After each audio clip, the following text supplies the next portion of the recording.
Thân chào cả nhà, không nên xem chùa đâu đó. Nhớ đăng ký, like, comment để ủng hộ team nha. 9:30 tối. Trong nhóm mua hàng của người thuê nhà bỗng nhiên hiện lên một liên kết. Thi thể của phòng 202, 6 người có thể đặt hàng. Tôi ngạc nhiên, bởi vì tôi sống ở phòng 202. Trò đùa này không vui chút nào. Tôi đã lên án một câu rồi gửi trong nhóm, cũng thuận tiện bấm vào liên kết. Đây là một trang mua sắm rất bình thường. Cần có 6 người đặt hàng. 6 bộ phận cơ thể là đầu, 2 tay, thân thể, đôi chân, khiến tôi tức phát điên. Tôi ngạc nhiên khi thấy trang mua đã hoàn thành. Tôi thoát trang, trở lại nhóm. Mấy người hàng xóm cười ha ha bày tỏ muốn tôi giao hàng tận nhà. Tức giận, tôi trực tiếp cất điện thoại đi, tắt đèn đi Không biết ngủ. Bao lâu rồi, tôi bị điện thoại rung chuông đánh thức. Tôi cầm điện thoại lên xem đã 4 giờ sáng rồi. Người thuê nhà phòng 302 tầng trên gửi tôi mấy tin nhắn WeChat. Bạn không xem tin nhắn nhóm Có chuyện lớn rồi. Tôi lười xem tin nhắn nhóm, hỏi trực tiếp người đó chuyện gì đang xảy ra. Phòng 302 lần lượt gửi từng tin nhắn một. Tiểu khu của chúng ta có người bị giết rồi. Bên cạnh tòa nhà 401 giống như bạn, được làm thành sản phẩm đặt hàng, treo trong nhóm của anh ta rồi. Mấy người hàng xóm cũng tưởng là nói đùa. Chụp xong rồi, sau đó vừa phát hiện phòng 401 bị giết, còn bị phần xác đưa đến trước cửa mấy người hàng xóm kia. Lúc này mấy người cảnh sát đang xử lý. Nghe nói hung thủ là hàng xóm của tiểu khu chúng ta. Cả khu vực bị phong tỏa. Mau trốn đi nơi khác đi. Tôi nhìn vào thông tin này và chết lặng. Câu hỏi là tôi có thể trốn ở đâu? Không phải nói khu phố đã bị phong tỏa sao? Và vội vàng chạy ra ngoài. Nếu kẻ giết người ở bên ngoài, chẳng phải là chết nhanh hơn à? Tôi vội vã nhập một dòng trong hộp trò chuyện với phòng 302. Tôi không có nơi nào để đi, có thể đến chỗ bạn trốn không? Đang gửi đi. Bộ não bỗng nhiên nghĩ đến một chuyện. Tôi và phòng 302 không có giao tình gì chung cả. Nửa đêm, sao người này lại nhiệt huyết muốn giúp tôi và bảo tôi chạy trốn? Có phải là có gì đó không hợp lý không? Có phải muốn tôi trốn ở nhà người này không? Kẻ giết người không bị buộc tội, có nghĩa là người này cũng có thể là kẻ giết người. Tôi bình tĩnh lại, không gửi tin nhắn này cho phòng 302, mà là vội vàng quay lại nhóm mua hàng, kéo lịch sử trò chuyện trực tuyến, muốn xem ai gửi sản phẩm đó. Nhưng tôi không thể tìm thấy liên kết đó. Lúc đầu cũng không chú ý là ai gửi. Có phải là đã xóa rồi không? Nghĩ trước nghĩ sau, tôi quyết định cầu cứu cảnh sát. Trước khi nhờ giúp đỡ, tôi đã hỏi một câu trong nhóm. Có ai trong số các bạn chưa ngủ không? Tôi muốn gọi cảnh sát. Lát nữa giúp tôi làm chứng với cảnh sát với. Nói rằng tôi cũng bị đe dọa tử vong. Tầng dưới phòng 101 trả lời tôi ngay lập tức. Cảnh sát vừa rời khỏi chỗ tôi, chắc là sắp đến chỗ bạn rồi. Tôi nghe tiếng chuông cửa. Tôi cẩn thận chạy qua và nhìn vào mắt mèo. Quả nhiên là một người cảnh sát mặc đồng phục. Tôi mở cửa, còn chưa kịp than phiền với anh ta, tôi nghe anh ta nói: cảnh sát của chúng tôi đang làm việc gần đó. Vui lòng khóa cửa ra vào và cửa sổ, đừng ra ngoài. Tôi cũng không quan tâm nữa, hỏi trực tiếp hắn: có phải là chuyện người hàng xóm bị giết không? Vẫn chưa bắt được hung thủ sao? Hắn nhìn tôi giận dữ, nói to một câu: đừng nói lung tung. Tin tức chúng tôi không công bố đừng lan truyền bừa bãi, ảnh hưởng đến trật tự xã hội. Chúng tôi sẽ giam giữ bạn đầu tiên. Nói xong hắn quay người rời đi. Lên tầng 3, nhìn vào lưng hắn. Tôi đang suy nghĩ. Trước hết, có người trong tòa anh bị giết chắc là thật rồi. Thứ hai, trong đầu tôi cũng xuất hiện một câu hỏi. Cảnh sát xử lý vụ án không phải cần 2 người làm một sao? Sao chỉ có một mình hắn? Người cảnh sát này có vấn đề gì không? Tôi lập tức đóng cửa lại, gọi trực tiếp cho đường truy cập online. Sau khi nói với tổng đài toàn bộ sự việc, bên kia nói sẽ đưa điện thoại cho cảnh sát tuần tra bảo tôi cúp máy. Phòng 302 lại gửi tin nhắn cho tôi. Vừa rồi cảnh sát cũng đến tìm tôi.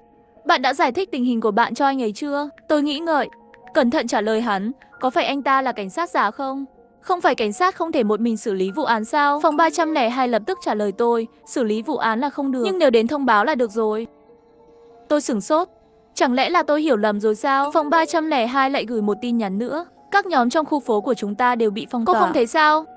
Chắc là cảnh sát thật can thiệp mới có cách giải quyết lớn như vậy. Tôi quay lại giao diện WeChat xem. Quả nhiên nhóm thuê nhà của khu phố đều hoàn toàn điên cuồng, nhưng nhóm mua hàng mà chúng tôi thành lập riêng tư vẫn còn đó. Và ngay lúc này, chuông cửa của tôi lại kêu.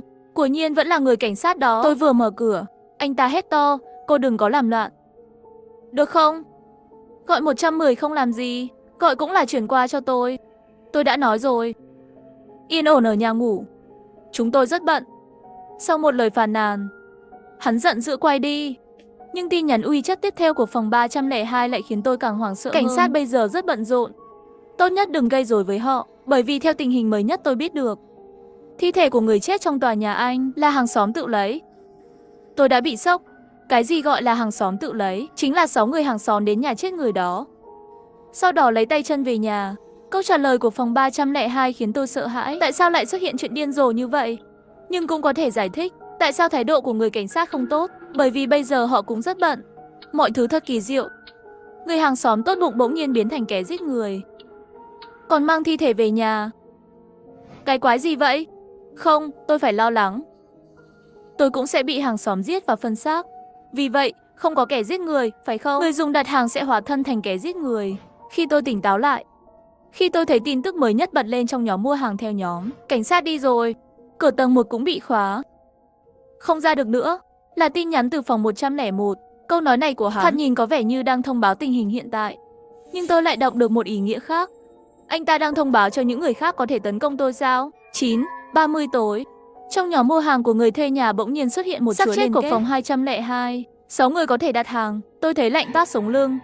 Bởi vì nếu phòng 101 nói đúng, vậy thì toàn bộ tòa nhà là một căn phòng bí mật khổng lồ. Và nếu nó thực sự giống như những gì phòng 302 nói, hàng xóm mua tay chân của tôi sẽ trở thành kẻ giết người. Vì vậy, bây giờ chắc hẳn họ đã nhắm đến số phòng 202 rồi. Tôi phải chạy. Nhưng tôi có thể chạy trốn ở đâu? Cho đến nay, chỉ có phòng 302 giúp tôi. Nhưng tôi lại chậm trễ, không dám gửi tin nhắn yêu cầu trốn vào nhà người này. Bởi vì tôi không biết chính xác là 6 hộ gia đình nào đã mua tay chân của tôi. Nếu trong đó có phòng 302 thì tôi sao? Tôi nghĩ đi nghĩ lại. Cuối cùng chỉ nghĩ ra một cách là gọi cảnh sát một lần nữa. Làm lớn chuyện, để người cảnh sát bắt đi. Tôi đến văn phòng của cảnh sát sẽ an toàn phải không? Nhưng ngay lúc này, WeChat lại bật lên một tin nhắn nữa. Bạn không ra ngoài à? Tuyệt đối đừng ra ngoài. Ra ngoài là xong đời. Tôi nhìn thấy hóa ra là sống ở tầng cao nhất, phòng 602. Gửi tin nhắn cho tôi. Trong ấn tượng của tôi cũng không có giao tình gì với người này luôn. Thậm chí chưa gặp mặt. Nhưng người này bỗng nhiên gửi cho tôi tin nhắn này. Nghĩa là sao? Tôi vội vàng hỏi lại hắn. Tình huống là gì thế? Bạn biết gì không? Có, nhưng không nhiều. Bạn nói cho tôi biết trước. Có phải có hàng xóm luôn giúp bạn không? Tôi khuyên bạn nên rời khỏi nhà và trốn đi. Tôi ngạc nhiên. Đây không phải là điều phòng 302 luôn làm sao? Nhưng tôi không chắc phòng 602 là muốn giúp tôi, hay là có ý tưởng khác. Cho nên trong lúc nhất thời cũng đang do dự. Có muốn nói thật với người này không? Và người này gửi cho tôi một tin nhắn. Có phải phòng 302 phải không? Đúng không? Bởi vì tôi có lịch sử trò chuyện. Đơn hàng đó là do người này gửi đi. Sau khi đơn hàng kết thúc, hắn đã xóa nó. Nói xong hắn gửi đến một ảnh chụp màn hình. Lưng tôi lạnh buốt. Quả nhiên trên ảnh chụp màn hình gửi liên kết đơn hàng đó đúng là phòng 302. Tôi đoán không sai. Hắn quả nhiên có vấn đề. May mà tôi không nhờ giúp đỡ. Không gửi tin nhắn đó đi. Nếu không, vậy thì thật sự là đưa cừu vào miệng hổ. Nhưng rồi, chuyện này có liên quan gì đến phòng 602? Tôi nghĩ rồi nhắn. Hỏi tại sao bạn muốn lưu lịch sử trò chuyện? Không phải chỉ vì tò mò chứ? Không ngờ câu trả lời của người này gửi cho tôi lại là bởi vì tôi sống trong khu phố này, chỉ để điều tra những gì đã xảy ra tối nay. Chuyện gì vậy? Hắn hình như đã sớm biết đêm nay sẽ xảy ra chuyện. Tôi vội vàng tiếp tục hỏi. Chẳng lẽ bạn đã sớm biết sẽ có người chết à? Hắn đã gửi liên tục vài tin nhắn để giải thích cho tôi. Không, nhưng tôi biết hôm nay sẽ xảy ra chuyện. Bởi vì hôm nay hàng năm đều xảy ra chuyện. Tôi đang điều tra em trai tôi. Hắn đã biến mất trong khu phố này hôm nay năm ngoái. Biến mất hoàn toàn. Ngay cả cảnh sát cũng không thể tìm ra manh mối nào. Tôi nghi ngờ chuyện xảy ra ở đây. Có lẽ cảnh sát cũng không quan tâm hoặc không có khả năng quản lý. Và đến trước khi hắn biến mất, hôm nay vào năm ngoái, em ấy đã gửi tin nhắn cho tôi. Nội dung là ảnh chụp màn hình. Đó là ảnh chụp màn hình sản phẩm mà em ấy được làm thành đơn hàng. Cả người tôi đơ luôn. Trước khi đến ở đây, tôi không biết chuyện kinh khủng như vậy đã xảy ra ở khu này. Nhớ lại những lời hắn cảnh báo tôi lúc đầu, tôi lập tức hỏi, vậy tại sao tôi không thể chạy trốn? Tại sao nói tôi ra ngoài là xong đời? Câu trả lời của người này đơn giản và thô bạo, vì bên ngoài không an toàn. Người này còn gửi video đến đây. Tôi mở ra xem, đầu óc trống rỗng. Tôi nhìn thấy không gian trống trong khu phố của chúng tôi. Có một đống lửa trại. Có 6 người nhảy múa quanh lửa trại. Họ đều cầm cột phơi quần áo. Điều đáng sợ nhất là trên cột phơi quần áo đều cắm 10 cái đầu, thân, tay, đôi chân. Họ thật điên rồ. Dường như đang tổ chức một lễ hội lớn nào đó. Điều khiến tôi run rẩy là vài người mặc đồng phục cảnh sát đứng cách đó không xa, nhìn tất cả. Hoàn toàn không có động tác gì, giống như là đang duy trì trật tự của lễ tế này. Thật kỳ lạ. Tôi thậm chí không thể tin vào mắt mình. Lúc này phòng 602 lại gửi một tin nhắn. Bên ngoài đã như thế này rồi, cô nghĩ cô có thể thoát được không? Tôi bình tĩnh lại. Chẳng trách người cảnh sát vừa nãy lại có thái độ như vậy. Không chỉ hoàn toàn phớt lờ sự an toàn của tôi, thậm chí không kiên nhẫn. Họ đang chờ tôi bị chặt xác, rồi bị cắm vào cột phơi quần áo, nhảy múa quanh đống lửa trại. Tôi run rẩy. Nhận ra mình thật sự gặp nguy hiểm sao? Tôi nhanh chóng gửi tin nhắn cho phòng 602. Vậy tôi ở nhà không phải cũng là chờ chết sao? Phòng 602 nhắn với tôi, tất nhiên là không rồi. Họ không thể vào nhà bạn được. Tin tôi đi, tôi đã nghiên cứu rồi. Chờ tôi một chút, tôi có thể tìm ra lối thoát. Tôi không biết phải làm gì. Không biết có thể hoàn toàn tin được người này không? Một mặt, hy vọng phòng 602 thực sự có thể tìm ra cách tự cứu. Mặt khác lại cảm thấy mơ hồ bất an. Bởi vì phòng 602 chưa bao giờ giải thích tại sao người này lại giúp tôi. Lúc này phòng 302 lại gửi tin nhắn cho tôi. Cửa tầng 1 bị khóa rồi. Nhưng tôi nghĩ bạn có thể thử một cách khác. Bạn lại báo cảnh sát thử xem. Chú đến thì đánh chú ấy đi. Tấn công cảnh sát là phạm pháp. Nhưng tốt hơn là ở đây, phải không? Tôi đau rồi. Bởi vì đó chính xác là cách tôi đã nghĩ ra để cứu mạng mình. Chỉ là phòng 602 nói với tôi là nếu tôi đi ra ngoài cho thì nên tôi mới từ bỏ ý nghĩ này. Nếu phòng 302 thực sự muốn hại tôi, tại sao hắn lại cho tôi một ý tưởng như vậy? Chẳng lẽ hắn thật sự hy vọng tôi có thể giữ được mạng sống sao? Thay vì hại tôi. Thân chào cả nhà, không nên xem chùa đâu đó. Nhớ đăng ký, like, comment để ủng hộ tin nha. Khi tôi đang ngủ vào buổi sáng, điện thoại bỗng nhiên đổ chuông. Tôi cầm lên xem một chút. Hóa ra là do nhóm người thuê nhà gửi đến. Mở nhóm người thuê nhà, tôi đã xem tin nhắn. Là từ nhân viên quản lý tài sản. Đơn vị 1, tiểu khu anh Ngưu Ngưu bị quỷ dị xâm lược. Vui lòng tuân thủ quy tắc sau đây. 1. Nếu có ai trong nhóm có ai đang khoe khoang, nhất định phải khen ngợi người đó. 2. Nếu có người phàn nàn không như ý có thể an ủi. 3. Phong bì màu đỏ trong nhóm có thể lấy được thẻ người tốt nhất cần gửi liên tục 3 phong bì màu đỏ để cảm ơn. 4. Người thuê nhà không được ra ngoài sau khi trời tối. 5. Nghe thấy trẻ khóc nhất định không được chửi bới trong nhóm. Không có trẻ em trong tòa nhà. 6. Có người mất thú cưng, bạn có thể đi ra ngoài vào ban ngày để tìm. 7. Một số người bất động sản có thể có bất kỳ nhu cầu nào cũng có thể nhờ họ giúp đỡ. Sau khi xem xong quy tắc cộng đồng anh Ngưu, tôi hơi tức giận. Nhân viên bất động sản này nửa đêm không ngủ, không có chuyện gì lại chơi khăm trong nhóm. Đây không phải là làm phiền giấc mơ đẹp sao? Sau đó, điện thoại lại bật lên tin nhắn mới. Trong nhóm đã có người thuê nhà trả lời tin nhắn của người quản lý tài sản. Đây là xem tiểu thuyết nhiều rồi à? Có thời gian làm chuyện này. Tốt hơn là nên nghĩ đến việc tăng thêm một số kế hoạch xanh hóa đi. Đúng đấy. Nhân viên quản lý tài sản ra trả lời đi. Sau đó, một số người thuê nhà cũng hùa với nhau. Có thể thấy nhân viên quản lý tài sản không trả lời. Người thuê nhà trong nhóm cũng không còn thảo luận vấn đề với quy tắc nữa. Tiền bây giờ thật sự không dễ kiếm. Tháng này tôi cũng mới kiếm được 8 chữ số. Xem tin nhắn của người thuê nhà 403 nhắc tôi nhớ về quy tắc đầu tiên. Cho dù có thật hay không, tôi vội vàng gửi một cái túi biểu cảm ngón tay cái. Và kèm theo một câu nói, đại ca thật lợi hại. Đúng vậy, đại ca, anh thật giỏi. Làm thế nào để kiếm tiền như vậy? Có thể dạy tôi không? Lúc này người thuê nhà 501 trả lời. Các bạn thật sự tin sao? Ở trên mạng ai mà trả bốc phét? Có lẽ là một kẻ thất bại nghèo. Thấy câu trả lời 501, tôi nhận ra ngay lập tức. Phòng 501 vi phạm quy tắc đầu tiên của cộng đồng anh Ngưu. Điều gì xảy ra nếu bạn xáo phạm các quy tắc? Chẳng mấy chốc, người thuê nhà 501 đã bị xóa khỏi cuộc trò chuyện nhóm. Thông báo xuất hiện trong nhóm. Trong khoảnh khắc đó, cả nhóm rất yên tĩnh. Quản lý tài sản cũng gửi tin nhắn vào lúc này. 501, người thuê nhà xáo phạm sắp bị xóa sổ. Nhìn vào phông chữ đậm màu đỏ. Tôi nắm chặt điện thoại. Thật lố bịch. Chắc chỉ là trò đùa thôi. Đang nghĩ vậy. Toàn bộ tòa nhà đơn vị phát ra tiếng hét chói tai. Đơn vị 1 của chúng tôi là một tầng 3 hộ. Tôi ở 503, phòng 501. Vừa vặn là ở cửa đối diện, cho nên âm thanh này nghe rất rõ ràng. Chủ của các tầng khác cũng nghe thấy. Trong nhóm lập tức rối loạn. Vừa rồi là tiếng hét của người thuê nhà 501, chắc hắn đã bị giết. Cho nên quy tắc quản lý tài sản gửi đều là thật. Cũng may là vừa rồi tôi khen bạn, nhưng bạn ở trong nhóm khoe khoang làm gì? Người thuê nhà 501 bị bạn giết chết. Tôi không biết quy tắc này là thật. Hơn nữa ai bảo hắn ghen tị người khác giỏi hơn hắn. Muốn trách thì tự trách hắn thù giàu. Đừng cãi nữa, bạn có nghe thấy tiếng trẻ con khóc không? Quy tắc số 5 nói rằng tòa nhà này không có trẻ em. Chắc là ảo giác âm thanh. Đừng để bị lừa. Với chuyện vừa xảy ra của người thuê nhà 501, không ai dám bỏ qua các quy tắc nữa. Ngay lúc này, phòng 103 ra gửi một tin nhắn trong nhóm. Quy tắc thứ 5 là giả. Nhà tôi có con, bây giờ nó bị sốt cao. Nhà ai có thuốc giảm sốt thì đưa cho tôi với. Sao chúng tôi biết bạn nói thật hay không? Nếu bạn muốn giết chúng tôi thì sao? Tôi có thể thề với trời. Tôi tuyệt đối không nói dối. Cứu một mạng còn hơn xây 7 tòa tháp.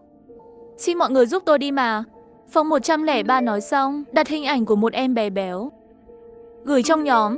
Đây là con của tôi. Nhìn nó kia, dễ thương làm sao. Nếu không hạ sốt, nào nó sẽ bị hỏng và trở thành người thuê nhà 101. Bạn ở cùng tầng với người thuê nhà 103. Bạn có thấy đứa bé nào không? Bạn nói như vậy thì tôi đúng là gặp qua một lần. Tay tôi cầm điện thoại rất chặt. Nếu người thuê nhà 103 thực sự có con, điều đó có nghĩa là quy tắc thứ 5 là sai. Ngay lúc này, quản lý tài sản lại gửi tin nhắn. Một trong 7 quy tắc là sai. Nói vậy, phòng 103 là có con thật. Nhà ai có thuốc hạ sốt? Có thuốc cũng không gửi được. Quy tắc thứ 4. Người thuê nhà không được ra ngoài sau khi trời tối. Cả nhóm lại rơi vào im lặng. Tôi đã lặp lại 7 quy tắc đó.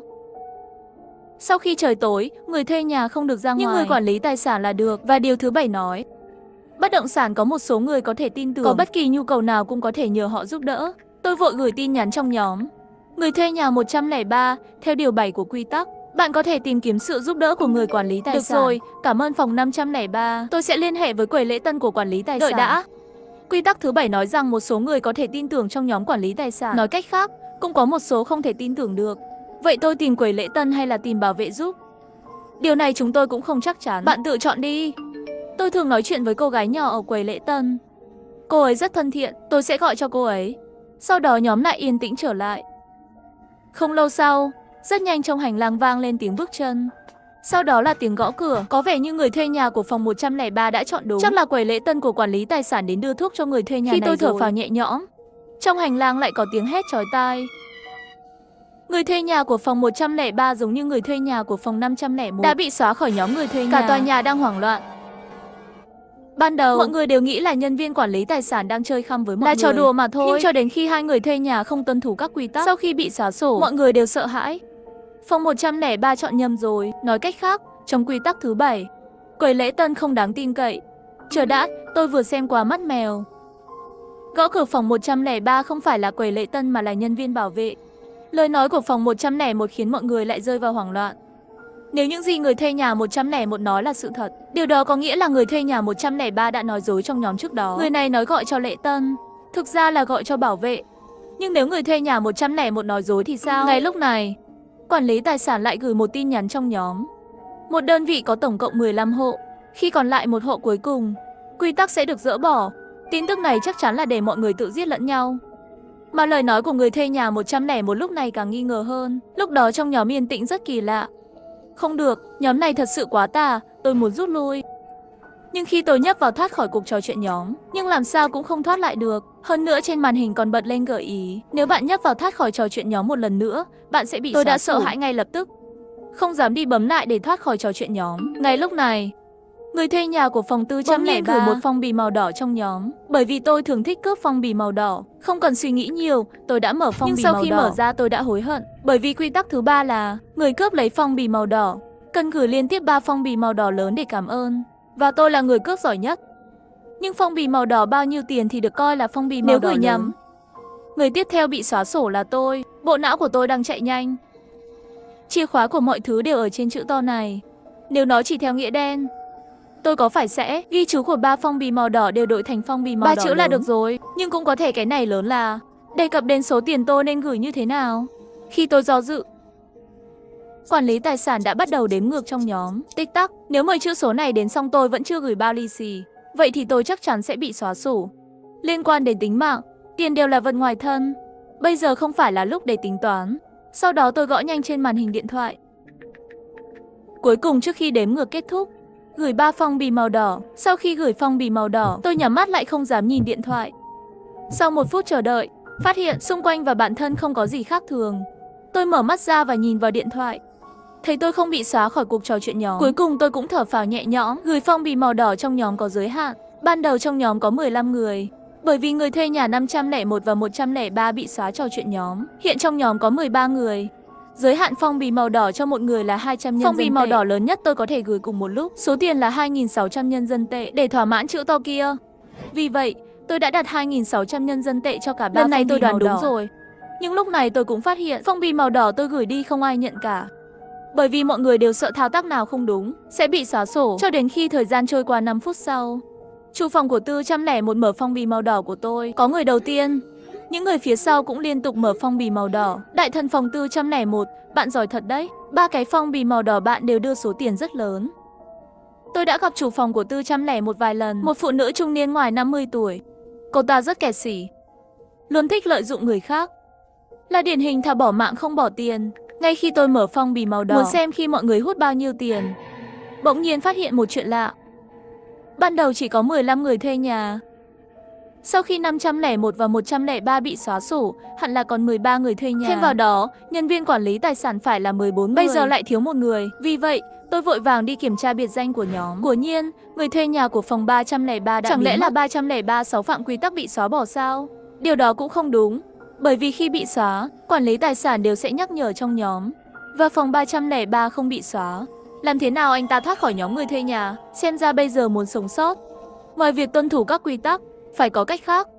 Lúc này tin nhắn trong nhóm vẫn đang tiếp tục. Tốt nhất có gì tốt? Tôi còn phải gửi thêm 3 phong bì màu đỏ lớn cho nhóm. Ha ha ha, dì đừng keo kiệt nhé. Gửi nhanh đi, muộn rồi sẽ bị xóa sổ. Sau đó 401 gửi 3 ghi chú trong nhóm là phong bì màu đỏ của phong bì màu đỏ Tôi lớn. Chỉ chớp mắt thôi. Phong bì màu đỏ bị cướp hết rồi. Phòng 403, tốc độ của bạn cũng quá nhanh phải không? Chỉ ra được dư ảnh mà thôi. Người có tiền gửi 9 chữ số, còn cướp của chúng tôi 1 đồng 8 xu. Ha ha ha, tốc độ tay nhanh hơn nữa có ích gì? Chỉ là 1 xu phong bì màu đỏ. Phòng 401, bạn cũng thật không sợ chết. Quy tắc để gửi phong bì màu đỏ lớn. Bạn chỉ gửi 1 tệ. Tôi là người giữ lời nhất. Không thể nào lấy nó ra khỏi miệng tôi được. Hơn nữa, những gì tôi gửi thực sự là phong bì màu đỏ lớn. Bạn không nhìn thấy 3 chữ phong bì màu đỏ lớn trên ghi chú sao? Muốn chơi với tôi, mấy người vẫn còn non nớt, để chúc mừng bản thân mình thông minh. Người thuê nhà 401 sau đó còn liên tục gửi một hàng túi biểu cảm đắc ý. Nhưng giây sau khi người thuê nhà 401 gửi gói biểu cảm khuôn mặt, quản lý tài sản gửi lại tin nhắn. Người thuê nhà 401 6 phạm quy tắc sắp bị xóa sổ. Gần như ngay lập tức, người thuê nhà 401 đã bị xóa khỏi cuộc trò chuyện nhóm. Tiếng la hét quen thuộc của nạn nhân lại vang vọng khắp tòa nhà. Nhìn thấy phòng 401 bị xóa bởi quy tắc, người thuê nhà của 403 đã bị sốc. Bởi vì khi anh ta vừa cướp phong bì màu đỏ của phòng 401, vừa vặn anh ta là người may mắn nhất. Vậy là phòng 403 học gửi liên tiếp 3 phong bì màu đỏ 2.600 tệ. Nhưng lần này không ai dám cướp. Nếu lấy được tốt nhất thì phải mất tiền tránh thảm họa. Ví dụ, tôi đã giành được 20 mấy tiền tốt nhất, cuối cùng gửi đi phong bì màu đỏ 7.800 tệ. Trong nhóm lại yên tĩnh. Cho đến 5 phút sau, người thuê nhà của phòng 502 đã gửi một tin nhắn. Nhà tôi không thấy nhị đan đâu nữa. Phiền mọi người giúp tìm. Bà ơi, nhị đan mà bà nói chính là Hasiki giúp bà xuống lầu mua rau hả bà? Đúng rồi. Nhị đan là mạng của ta. Cô bé, hôm nay cô có thấy không? Người thuê nhà 202 gửi một túi biểu cảm xin lỗi. Không nói chuyện nữa. Nhị đàn nhà tôi rất thông minh. Chắc nó gặp rắc rối nên không về nhà. Cầu xin mọi người cùng nhau tìm giúp tôi. Phòng 502 sống đối diện nhà tôi. Bà ấy là một bà già sống một mình. Mỗi ngày đi cùng bà chỉ có con Hasiki kia. Cho nên bà ấy vô cùng yêu thương con chó này. Bà ơi, bây giờ không thể tìm được. Quy tắc số 6, có người mất thú cưng. Bà có thể đi tìm trong ngày. Và quy tắc thứ 4, không đợi phòng 403 nói xong, có tiếng gõ cửa trong hành lang. Tôi đến cửa, nhìn ra qua mắt mèo. Quả nhiên là bà 502 ra ngoài. Bà ơi, về đi, vi phạm quy tắc sẽ chết. Nhưng phòng 502 không để ý đến tôi, không ngần ngại đi xuống lầu. Phòng 503, bà 502 có phải xuống lầu không? Sao bạn không ngăn bà ấy lại? Người thuê nhà 403 thật thú vị, lấy đạo đức để ép buộc người ta. Quy tắc thứ 4 nói rõ là không được ra ngoài. Cứ để người khác chết sao? Mấy người máu lạnh quá. Người giết phòng 501 là bạn. Có phải bạn đã quên? Phòng 403 tự biết sai nên im lặng. Sau 5 phút, phòng 502 không nhắn tin trong nhóm đã bị xóa và di chuyển tin nhắn. Chuyện gì đang xảy ra vậy? Bà già phòng 502 tại sao lại không chết? Bạn muốn tôi chết sao? Bà ơi, bà hiểu lầm rồi. Tôi chỉ lo lắng bà. Thấy phòng 502 không chết, tôi bỗng nhiên nhận ra trước đây nhân viên quản lý tài sản nói một trong 7 quy tắc là giả. Bây giờ có vẻ chắc là quy tắc thứ 4 mới là giả. Nói cách khác, điều 5 nói trong tòa nhà này không có trẻ em. Quy tắc này là đúng. Điều 4, người thuê nhà không thể ra ngoài sau khi trời tối mới là giả. Và điều 6, nói là có thể ra ngoài tìm thú cưng trong ngày, nhưng không phải là không thể tìm vào ban đêm. Vì vậy, người thuê nhà 502 đi ra ngoài vào ban đêm để tìm thú cưng nào. Các người thuê nhà khác trong nhóm cũng phản ánh 502 người thuê nhà gặp rủi ro, chứng minh quy tắc thứ 5 là sai. Nói cách khác, người thuê nhà 103 đã bị xóa sổ đang nói dối. Bà ấy không có con. Vậy chuyện gì đã xảy ra với tiếng khóc của đứa trẻ? Điều này còn phải hỏi người thuê nhà 101. Không phải anh ta nói đã nhìn thấy trẻ con sao? Có lẽ anh ta cũng đang nói dối. Tôi không nói dối, là 2 tháng trước tôi đã nhìn thấy cậu bé khi họ mới chuyển đến đây. 2 tháng trước có liên quan đến chuyện đó không? Người thuê nhà 403, một số lời không thể nói lung tung. Cộng đồng Anh Ngư vừa bàn giao nhà không lâu, tôi đã sắp xếp việc cải tạo 2 tháng trước. Đi du lịch rồi. Họ rõ ràng có điều gì đó đang che giấu. Chuyện gì đã xảy ra trong thời gian đó? Ngay khi tôi nghĩ về nó, bỗng nhiên nghe thấy tiếng hét của phòng 502 bên ngoài cửa. Nhị đan của tôi. Nghe thấy phòng 502 hét lên, tôi chạy thẳng ra khỏi nhà. Sau khi đi ra ngoài tôi thấy phòng 403 và người thuê nhà của 202 cũng đi tìm bà của phòng 502. Cuối cùng ba chúng ta ở nhà bếp của phòng 401 tìm thấy bà của phòng 502. Chỉ thấy bên cạnh bà ấy là con chó đã chết. Hơn nữa 2 chân sau không còn nữa. Nhìn vào nồi, thì ra 2 chân sau đã bị phòng 401 hầm rồi. Phòng 403 nhìn thấy mắng. Hắn bình thường thích được lợi thì cũng thôi đi, không ngờ hắn lại làm ra chuyện điên cuồng như vậy. Tôi vô thức nhìn vào người thuê nhà 403, hắn ăn mặc rất bình thường. Toàn thân cộng lại có thể không quá 100.000. Dường như không khớp với số tiền gửi 9 chữ số mà anh ta nói. Phòng 403 thấy tôi đang nhìn anh ta, dường như nhận ra điều gì đó, nói một câu, không có chuyện gì, tôi đi trước. Sau đó nhanh chóng rời đi. Sau đó, tôi và phòng 202 cùng nhau đưa bà của phòng 502 về nhà. Trở về nhà, tôi ở trong nhóm, tắc 502, bà nội, có việc ngày mai rồi tính. Và nếu bạn có vấn đề gì, đừng tìm người quản lý tài sản để được giúp đỡ. Lúc này còn 3-4 tiếng nữa là đến bình minh. Hy vọng không có chuyện gì xảy ra nữa. Sau đó tôi nằm xuống giường và ngủ một giấc thật ngon. Có lẽ ngày mai tỉnh lại mọi chuyện sẽ kết thúc. Nhưng vẫn chưa đợi tôi ngủ, tôi nghe thấy tiếng bước chân. Rất nhanh tiếng bước chân này dừng lại trước cửa nhà tôi. Tôi đã sợ hãi ngay lập tức. Tôi cũng không xáo phạm quy tắc. Sao lại đến tìm tôi? Sau đó tôi mạnh dạn đến cửa. Qua mắt mèo, tôi thấy ngoài cửa có một người mặc đồng phục bảo vệ quay lưng lại với tôi. Hắn đứng ở cửa phòng 502 khi tôi muốn tiếp tục xem. Sau đó một cái bàn tay to đầy máu xuất hiện trước mắt mèo của tôi. Tôi sợ hãi lùi lại 2 bước. Đúng lúc đó, điện thoại của tôi bỗng nhiên đổ chuông. Tôi run rẩy cầm điện thoại lên. Nhìn thấy trong nhóm người thuê nhà, người quản lý tài sản lại đăng một tin nhắn. Phòng 502 phạm quy tắc sắp bị xóa sổ.